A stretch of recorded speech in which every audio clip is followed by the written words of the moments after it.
রাষ্ট্রপতির পদত্যাগের এই গুঞ্জন শোনার পরে সামরিক ছাউনিতে কিন্তু ফিসফাস এবং অসন্তোষ শুরু হয়েছে।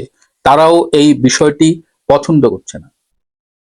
এখন সর্বশেষ বাস্তবতা হলো যে রাষ্ট্রপতি পদত্যাগ করছেন এমন কোনো ঘটনা ঘটেনি। সরকারের পক্ষ থেকে এখন পর্যন্ত এমন কোনো সিদ্ধান্ত তাকে জানানো হয়নি। এটি সুকৌশলে ছড়ানো একটি গুঞ্জন এবং তার স্বাস্থ্যগত কারণে তাকে পদত্যাগ করানোর একটা গুজব বাজারে ছেড়ে দেওয়া হয়েছে বিশেষ একটি ষড়যন্ত্র বাস্তবায়নের জন্য। গতকাল থেকেই এই গুঞ্জনটি জোরালো হয়ে উঠেছে, বিশেষ করে লন্ডন প্রবাসী একজন অনুসন্ধানী সাংবাদিকের ফেসবুক স্ট্যাটাসকে কেন্দ্র করে, যে রাষ্ট্রপতি শাহাবুদ্দিন আহমেদ চুপ্পু পদত্যাগ করতে যাচ্ছেন। এবং আজকে দেখলাম বাংলাদেশের প্রথম সারির গণমাধ্যমের অনলাইন ভার্সনেও এই সম্ভাবনার কথা বলা হয়েছে। আসলে কি ঘটেছিল? আজকে সারাদিন আমি বিভিন্ন সূত্রের সাথে যোগাযোগ করেছি এবং মূল ঘটনাটা শুনলে আপনারা খুবই অবাক হবেন। আমাদের মহামান্য রাষ্ট্রপতি শাহাবুদ্দিন আহমেদ চুপ্পু, আপনারা জানেন যে ডক্টর ইউনূসের আমলে এই প্রায় 17 মাস এক ধরনের গৃহবন্দী জীবন যাপন করেছেন। তার যে হার্টে বাইপাস সার্জারি করার পর যে বিদেশে ফলো আপ করার কথা, তাকে কোনো চিকিৎসার ফলো আপ করতে দেওয়া হয়নি, যার ফলে তার হার্টের অবস্থা কিন্তু প্রয়োজনীয় ফলো আপ না পাওয়ার কারণে ডিটোরেট করেছিল, অবনতি হয়েছিল। এবছরের মে মাসে তিনি লন্ডনে গিয়েছিলেন ট্রিটমেন্ট ফলো আপ করতে এবং সেখানে দেখা গেছে যে তার হার্টে একটা ব্লক ধরা পড়েছে এবং তাৎক্ষণিকভাবে সেখানে একটা স্টেন্টিং করতে হয়েছে এবং আবারও ফলো আপে যাবার কথা। এবং এবার লন্ডনে গিয়ে তার একটি নিউরোলজিক্যাল অর্থাৎ নার্ভ রিলেটেড একটা সমস্যা ধরা পড়েছে, তার জন্য তার ফলো আপে যাবার কথা। এদিকে মহামান্য রাষ্ট্রপতির স্ত্রীরও একটা হেলথ ইস্যুজ আছে। সব মিলিয়ে তার খুব তাড়াতাড়ি সিঙ্গাপুরে সম্ভবত একবার হেলথ চেক আপে যাওয়ার কথা।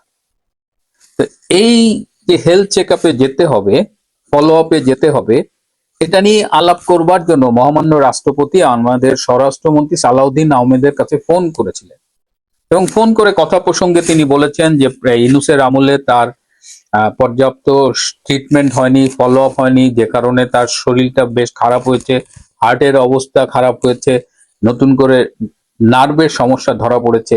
তো এই আলোচনার এক পর্যায়ে সালাউদ্দিন আহমেদ বলেন যে আপনার যদি শরীর খুব খারাপ হয়ে থাকে তাহলে তো আপনি পদত্যাগ করতে পারেন, তাহলে আপনার পর্যাপ্ত রেস্ট নেওয়া হবে।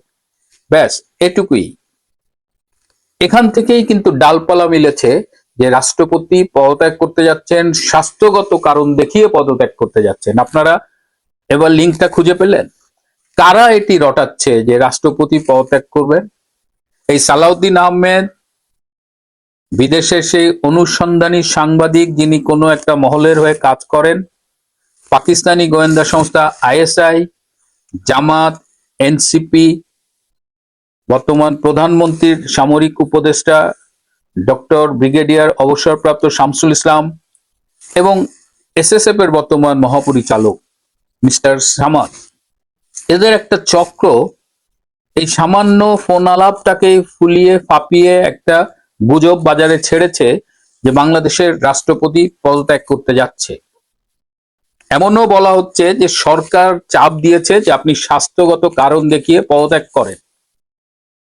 আপনাদের নিশ্চয়ই মনে আছে যে ডক্টর ইউনূস অবৈধভাবে ক্ষমতা দখলের পর নানানভাবে চেষ্টা করা হয়েছে শাহাবুদ্দিন আহমেদ চুপ্পুকে রাষ্ট্রপতির পদ থেকে সরিয়ে দেবার, এবং চুপ্পুকে যদি সরিয়ে দেওয়া সম্ভব হতো তখন, তাহলে ডক্টর ইউনূসদের যে বিভিন্ন অসাংবিধানিক কার্যক্রম সেগুলো বাস্তবায়ন করতে সুবিধা হতো। বর্তমান বাংলাদেশে আপনি খেয়াল করে দেখবেন যে একমাত্র শাহাবুদ্দিন আহমেদ চুপ্পুই কিন্তু বৈধ সাংবিধানিক পদের অধিকারী। বাকি সংসদ বলেন, ডক্টর ইউনূসের রেজিম বলেন, সবকিছু নেই কিন্তু সাংবিধানিক বিতর্ক রয়েছে এবং তাদের বৈধতার সংকট রয়েছে। তো এখন নতুন করে একটা ষড়যন্ত্র করা হচ্ছে এবং একটা নাম আপনারা শুনবেন, বলা হচ্ছে যে নাসিমুল গনি রাষ্ট্রপতি হবে। কে এই নাসিমুল গনি? এই নাসিমুল গনি হলো যে বাংলাদেশের হিজবুত তাহরির অন্যতম প্রতিষ্ঠাতা এবং উপদেষ্টা। তো একটা জঙ্গি সংগঠনের প্রতিষ্ঠাতা উপদেষ্টা কি করে একটা দেশের রাষ্ট্রপতি হয়? কারা তার নামটা ছড়াচ্ছে? বাংলাদেশে যারা জঙ্গিবাদ স্টাবলিশ করার জন্য স্বপ্ন দেখে তারাই কিন্তু সুকৌশলে এটা ছড়াচ্ছে। সাথে তারা আইরিন খানের কথা বলছে, যাকে সম্প্রতি জাতিসংঘে রাষ্ট্রদূত হিসেবে নিয়োগ দেওয়া হয়েছে। আইরিন খানের তো রাষ্ট্রপতি হবার কোনো প্রশ্নই আসে না। বিএনপি কি এতটাই বলদ দল যে নাসিমুল গনি কিংবা আইরিন খানের মতো লোকজনকে রাষ্ট্রপতি বানাতে হবে? তাদের দলে কি রাষ্ট্রপতি হবার মতো লোক নাই? আসলে এই ষড়যন্ত্রটা এ কারণেই করা হচ্ছে শাহাবুদ্দিনকে সরিয়ে দেওয়ার। এবং শাহাবুদ্দিন আহমেদকে কিন্তু সুপরিকল্পিতভাবে অনেকবার অপমান করা হয়েছে। ইউনূসের আমলেও করা হয়েছে, তারেক সরকারের আমলেও করা হয়েছে। যেখানে আমরা দেখতে পাচ্ছি যে প্রধানমন্ত্রী তারেক রহমান যখন 21শে ফেব্রুয়ারি শহীদ মিনারে শ্রদ্ধা জানাতে গেলেন, তিনি কিন্তু রাষ্ট্রপতিকে পর্যাপ্ত সম্মান দিয়েছে। তারেক রহমান এখন পর্যন্ত কিন্তু বলেননি যে রাষ্ট্রপতিকে পদত্যাগ করতে হবে, বরং গতকাল এবং আজকের আলোচনায় তারেক রহমান কিন্তু বেশ বিব্রত এবং কিছুটা বিস্মিত যে কারা এই গুজবটি বাজারে ছেড়েছে বা এই আলোচনাটি ছেড়েছে। এই আলোচনা বা এই শাহাবুদ্দিনকে সরানোর মধ্য দিয়ে নতুন করে কারা কোন ষড়যন্ত্র করছে এটা নিয়ে কিন্তু তারেক রহমান তার খুব কাছের দু একজনের সাথে কথা বলেছেন। তারেক রহমানের ঘনিষ্ঠ একটি সূত্র আমাকে নিশ্চিত করেছে যে এখন পর্যন্ত তারেক রহমান রাষ্ট্রপতির পদত্যাগের ব্যাপারে কোনো কিছু ভাবেননি। এবং তিনি আমাকে এও বলেছেন যে যদি রাষ্ট্রপতিকে পদত্যাগ করতেই হয় সেক্ষেত্রে তারেক রহমান সরাসরি রাষ্ট্রপতির সাথে কথা বলবেন। ভাইস ভার্সা, মহামান্য রাষ্ট্রপতির যদি মনে হয় যে সরকার চাইছে তার সরে দাঁড়ানো দরকার, সেক্ষেত্রে মহামান্য রাষ্ট্রপতি নিজে তারেক রহমানকে ফোন করে জানতে চাইবেন। কারণ বর্তমানে প্রধানমন্ত্রী এবং রাষ্ট্রপতির মধ্যে কিন্তু টকিং টার্ম আছে, যেটা ডক্টর ইউনূসের আমলে ছিল না। ডক্টর ইউনূসের আমলে বলতে গেলে শাহাবুদ্দিন আহমেদ চুপ্পুকে একেবারে অস্পৃশ্য করে রাখা হয়েছিল এবং ইউনূস তাকে কোনো রকমের সম্মান পাত্তা কিছুই দিতেন না। কিন্তু এই মহামান্য রাষ্ট্রপতি এবার যখন বাজেট অধিবেশনে গিয়েছিলেন, সাধারণত বাজেট অধিবেশনে দেখা যায় যে প্রধানমন্ত্রী তাকে রিসিভ করেন বা নিজের পক্ষে একজন হুইপ যায়, কিন্তু এবার কিন্তু কেউ তাকে রিসিভ করতে যায়নি। এবং কেউ যেন তাকে রিসিভ করতে না যায়, অ্যাটলিস্ট হুইপ বা অন্য কেউ, সেই কলকাঠিও নেড়েছেন এই প্রধানমন্ত্রীর সামরিক উপদেষ্টা এই ডক্টর শামসুল ইসলাম। এই এসএসএফ এর ডিজি এবং শামসুল ইসলাম মিলে তারা কিন্তু রাষ্ট্রপতিকে সরানোর ষড়যন্ত্রে জড়িত। এবং এর সাথে আমি যেটা বলেছি, জামাত অন্যান্যরা, যদি শাহাবুদ্দিন আহমেদ চুপ্পুকে সরানো যায় তাহলে কিন্তু বাংলাদেশের সামনে একটা ডিজাস্টার নেমে আসবে এবং তারেক রহমানের নিয়ন্ত্রণে আর কিছুই থাকবে না। প্রশাসন তখন তারা দখলে নেবে এই নাসিমুল গনিদের দ্বারা বা জামাতে যেসব গুপ্ত রয়েছে, এবং এরপরে সেই উত্তাপ গিয়ে লাগবে সেনাপ্রধান জেনারেল ওয়াকার খানের গায়ে। এবং রাষ্ট্রপতির পদত্যাগের এই গুঞ্জন শোনার পরে সামরিক ছাউনিতে কিন্তু ফিসফাস এবং অসন্তোষ শুরু হয়েছে। তারাও এই বিষয়টি পছন্দ করছে না। এখন সর্বশেষ বাস্তবতা হলো যে রাষ্ট্রপতি পদত্যাগ করছেন এমন কোনো ঘটনা ঘটেনি। সরকারের পক্ষ থেকে এখন পর্যন্ত এমন কোনো সিদ্ধান্ত তাকে জানানো হয়নি। এটি সুকৌশলে ছড়ানো একটি গুঞ্জন এবং তার স্বাস্থ্যগত কারণে তাকে পদত্যাগ করানোর একটা গুজব বাজারে ছেড়ে দেওয়া হয়েছে বিশেষ একটি ষড়যন্ত্র বাস্তবায়নের জন্য। যেটা বললাম, যদি রাষ্ট্রপতিকে পদত্যাগ করতেই হয় তাহলে সেটা প্রধানমন্ত্রী এবং রাষ্ট্রপতির ভেতরে কথাবার্তার মধ্যে হবে। তবে এখন পর্যন্ত সর্বশেষ যে খবর আমি পেয়েছি, রাষ্ট্রপতি শাহাবুদ্দিন আহমেদ চুপ্পু এই মুহূর্তে পদত্যাগের কথা ভাবছেন না, বরং তিনি তার খুব তাড়াতাড়ি একটা হেলথ চেক আপে যাওয়ার কথা, ফলো আপে যাওয়ার কথা, সেটি নিয়েই ভাবছেন। হয়তো সে বিষয়ে তিনি প্রধানমন্ত্রী তারেক রহমানের সাথে কথা বলবেন। প্রিয় দর্শক, নতুন একটা ভিডিওতে আপনাদের সবাইকে আমন্ত্রণ জানাচ্ছি। এই ভিডিওতে আমাদের মহামান্য রাষ্ট্রপতি শাহাবুদ্দিন চুপ্পু সাহেবকে নিয়ে একটু কথা বলবো। উনি এখন আবার আলোচনায়, ওনাকে নিয়ে বেশ আলোচনা হচ্ছে যে উনি পদত্যাগ করবেন, এটা শোনা যাচ্ছে। আরো শোনা যাচ্ছে যে বিএনপির হাইকমান্ড থেকে রাষ্ট্রপতিকে সিগন্যাল দেওয়া হয়েছে যে আপনি পদত্যাগ করবেন, একটু গুছিয়ে নিতে হয়তো 2-1 দিন সময় লাগবে। রাষ্ট্রপতিও নাকি তার বঙ্গভবনের কর্মকর্তাদেরকে যারা যারা রাষ্ট্রপতির তাদেরকে সরে যেতে বলেছেন অথবা নিজ নিজ দায়িত্ব বুঝিয়ে দিতে বলেছেন। করেছেন, এই ধরনের কথা শোনা যাচ্ছে। আরেকজন নাসিমুল গনি আমাদের সচিব, তার নামও শোনা যাচ্ছে রাষ্ট্রপতি হিসেবে। তবে অনেকে মনে করছেন এইটা সম্ভব না। নাসিমুল গনির নাম হঠাৎ করে কেন শোনা যাচ্ছে, কি কারণ শোনা যাচ্ছে? একটা বিতর্কিত লোক। আর বিএনপি এই ভুল কামটা করবে না, কারণ এখন যিনি রাষ্ট্রপতি হবেন, এই চুপ্পু সাহেব পদত্যাগ করার পর তিনি হবেন, আগামী নির্বাচন পর্যন্ত থাকতে পারবেন না এবং তার অধীনেই নির্বাচন হবে। তো বিএনপি, আমার ধারণা, অনেকেই বলছেন দলীয় কাউকে ছাড়া রাষ্ট্রপতি মনোনয়ন দেবে না, সেখানে ডক্টর ইউনূসও না, বিএনপির দলের পক্ষ থেকে কাউকে হয়তো রাষ্ট্রপতি দিতে পারেন, রাষ্ট্রপতি বানাতে পারেন। এখন যেটা বলবো, শাহাবুদ্দিন সাহেব কেন এখন পদত্যাগ করতে যাচ্ছেন? তার পদত্যাগের মহা সুযোগ এবং সম্মানজনক পদত্যাগের সময় ছিল যখন ডক্টর ইউনূস সরকার ছিল, যখন তিনি বারবার লজ্জিত হচ্ছেন, লাঞ্ছিত হচ্ছেন, অপমানিত হচ্ছেন। তখন তার উচিত ছিল বঙ্গবন্ধুর প্রতি ভালোবাসা, দেশের প্রতি ভালোবাসা, দেশের এই বিশৃঙ্খল পরিস্থিতিতে আমি রাষ্ট্রপতি থাকতে চাই না এটা বলে শারীরিক অসুস্থতার কারণ দেখে তিনি পদত্যাগ করতে পারতেন। সেটা সম্মানজনক হতো। যেহেতু আওয়ামী লীগ সরকারের সময় তিনি প্রেসিডেন্ট নির্বাচিত হয়েছেন, আওয়ামী লীগ সরকারের অনেক গুণকীর্তন তিনি করেছেন, মুক্তিযুদ্ধ, বঙ্গবন্ধু সম্পর্কে অনেক গুণকীর্তন করেছেন। কিন্তু আমরা কি দেখেছি, 24-এর 5ই আগস্টের পর তিনি সমস্ত কিছু ভুলে গেলেন এবং সংসদে দাঁড়িয়ে আওয়ামী লীগের বিরুদ্ধে বক্তৃতা দিচ্ছেন এবং যে কোনো বক্তব্যে ওই জুলাইকে তিনি স্বাগত জানাচ্ছেন, জুলাই চেতনায় উদ্বুদ্ধ হওয়ার জন্য আহ্বান জানাচ্ছেন। এই সেই রাষ্ট্রপতি শাহাবুদ্দিন চুপ্পু।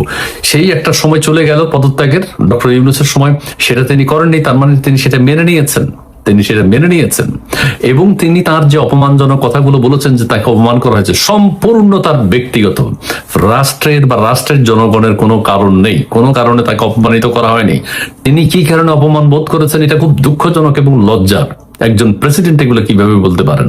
তিনি অপমানিত বোধ করেছেন, তাকে বিদেশ যেতে দেওয়া হয়নি। তিনি অপমানিত বোধ করেছেন, বিভিন্ন এম্বাসি থেকে তার ছবি নামিয়ে দেওয়া হয়েছে। তিনি অপমান বোধ করেছেন, তাকে ঈদের নামাজ পড়তে দেওয়া হয়নি। তিনি অপমান বোধ করেছেন যে ডক্টর ইউনূস তার সাথে দেখা করেনি। ও মতে এগুলো তো সব আপনার ব্যক্তিগত। এই মানুষটির মুখ দিয়ে রাষ্ট্রের যে বিশৃঙ্খল পরিস্থিতি, জনগণের কথা, আওয়ামী লীগের উপর যে নির্যাতন, সাধারণ জনগণের উপর যে নির্যাতন, টর্চার, মব ভায়োলেন্স, এই কথাগুলো একবারও বের হলো না। যা আমি দেশের এই বিশৃঙ্খল পরিস্থিতি দেখে পদত্যাগ করার সিদ্ধান্ত নিয়েছি, এই কথা তিনি বলেন নাই, সবকিছু মেনে নিয়েছেন। এরপরে বিএনপি সরকার নির্বাচনের আগে, 12 ফেব্রুয়ারি নির্বাচনের আগে প্রেসিডেন্ট বলেছিলেন নির্বাচনের পর আমি পদত্যাগ করব।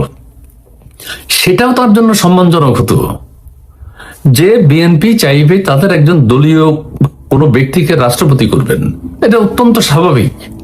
তিনি কি করলেন, বর্তমান প্রধানমন্ত্রীর সাথে মহরম একটা আন্তরিকতা, মানে এক ধরনের তেলামি করে, এক ধরনের কি বলবো, এটা চামচামি করে তিনি রাষ্ট্রপতি ছাড়তে চেয়েছেন। এরকম একটা পার্সলেস মানুষ আমাদের বাংলাদেশের রাষ্ট্রপতি। বিএনপি ক্ষমতায় আসার সাথে সাথে এটাও এক ধরনের সম্মানজনক হতো শেষ পর্যন্ত, যে বিএনপি ক্ষমতায় আসছে, আমি সম্মানজনকভাবে পদত্যাগ করলাম। তখন তো তার কোনো সমস্যা ছিল না, কিন্তু তিনি পদত্যাগ করেন। তিনি রাষ্ট্রপতি পদে বঙ্গভবনের ডিম পোচ খেতে চান, বঙ্গভবনের ঘাসে, সবুজ ঘাসে পায়চারি করতে চান এবং তিনি রাষ্ট্রপতি থাকতে চান। কিন্তু এখন বিএনপির হাইকমান্ড থেকে তো তাকে সিগন্যাল দেওয়া হয়েছে যে আপনি পদত্যাগ করবেন। বিএনপির পক্ষ থেকে কেউ রাষ্ট্রপতি হবেন, শিগগির পদত্যাগ করতে পারেন রাষ্ট্রপতি শাহাবুদ্দিন। আলোচনায় কে, আচ্ছা, কি কি পয়েন্টে রাষ্ট্রপতি পদত্যাগ করবেন? অসুস্থতাকে পদত্যাগের সম্ভাব্য কারণ হিসেবে উল্লেখ করা হতে পারে। এই আর একটা জিনিস বেরুলো আর কি, অসুস্থ। বিএনপির উচ্চ পর্যায় থেকে পদত্যাগের বার্তা দেওয়া হয়েছে ইতিমধ্যে, রাষ্ট্রপতিকে অলরেডি বার্তা দেওয়া হয়ে গেছে বিএনপির হাইকমান্ড থেকে। সম্ভাব্য উত্তরসূরি নিয়ে সরকার ও দলের আলোচনা, বিএনপির মধ্যে আলোচনা হচ্ছে কে রাষ্ট্রপতি হবে। তবে নাসিমুল গনির নাম শোনা যাচ্ছে। আমার ধারণা বিএনপি এই ভুল কাজটি করবে না। ডক্টর ইউনূস এবং নাসিমুল গনিকে যদি রাষ্ট্রপতি করা হয়, তাহলে বিএনপি আবার অপমানিত হবে।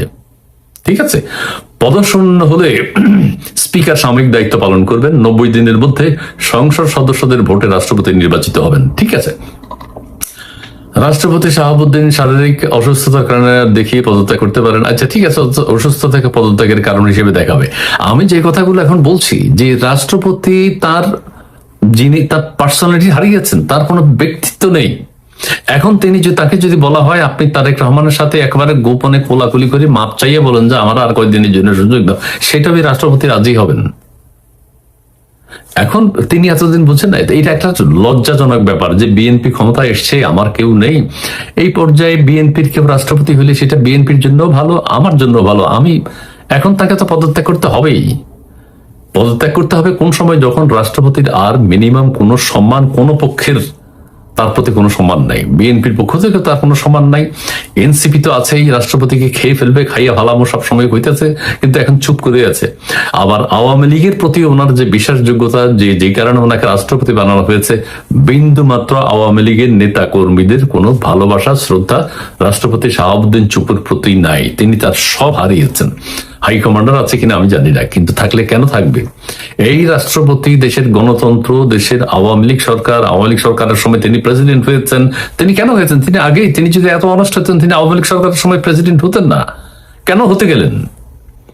কিন্তু ওই সময়, তার মানে ওই সময় আপনি মিথ্যা কথা বলেছেন, আওয়ামী লীগ সরকারের এত প্রশংসা করেছেন, আপনি মুক্তিযুদ্ধ স্বাধীনতার এত গুণকীর্তন করেছেন, আপনার সামনেই স্বাধীনতার সমস্ত কিছু, মুক্তিযুদ্ধের সমস্ত কিছু ধ্বংস করা হলো, আপনি শাহাবুদ্দিন চুপ্পু একটা কথা বললেন না। তার মানে আপনি সত্য কথা বলেন না। আপনি ইউনূস সরকারের সময় সব মেনে নিলেন, আপনি আবার আওয়ামী লীগ সরকারের সময় সব মেনে নিলেন। আপনার চরিত্রটা কি? আপনার একটা চরিত্র দেখিয়ে তো আপনি রাষ্ট্রপতি থাকতে হবে বা রাষ্ট্রপতি থেকে পদত্যাগ করবেন, সেটা আপনি করেন নাই।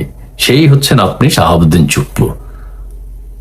আপনি আপনার ছেলের ছবির মহরত উদ্বোধন করতে কক্সবাজার যান। আপনি আওয়ামী লীগ সরকারের সময় এত প্রশংসা করলেন আর এখন এত নিন্দা করছেন। এই ধরনের একটা মানুষ দেশের রাষ্ট্রপতি হয় কি করে? আওয়ামী লীগ সরকারও নির্বাচন করতে, রাষ্ট্রপতি মনোনীত করতে ভুল করেছে। এরকম একটা ব্যক্তি যে দুদকে চাকরি করেছে, তার বিরুদ্ধে বহু ক্রিমিনাল অফেন্স আছে, ক্রিমিনাল বলতে অর্থ কেলেঙ্কারি আছে, তাকে বানিয়েছে রাষ্ট্রপতি। এবং আওয়ামী লীগের জন্য একটা বিপদ হয়েছে, এটা অসম্মান হয়েছে। আওয়ামী লীগের সিনিয়র নেতাদের জন্য অসম্মান হয়েছে শাহাবুদ্দিন চুপ্পু প্রেসিডেন্ট। কেউ কেউ বলছেন আওয়ামী লীগের নেতা, সিনিয়র নেতা, মন্ত্রীদের, এমপিদের, রাজনীতিবিদদের জন্য এটা একটা পানিশমেন্ট হলো যে এই রাষ্ট্রপতি শাহাবুদ্দিন চুপ্পুকে দেখলে উঠে দাঁড়িয়ে যেতে হবে।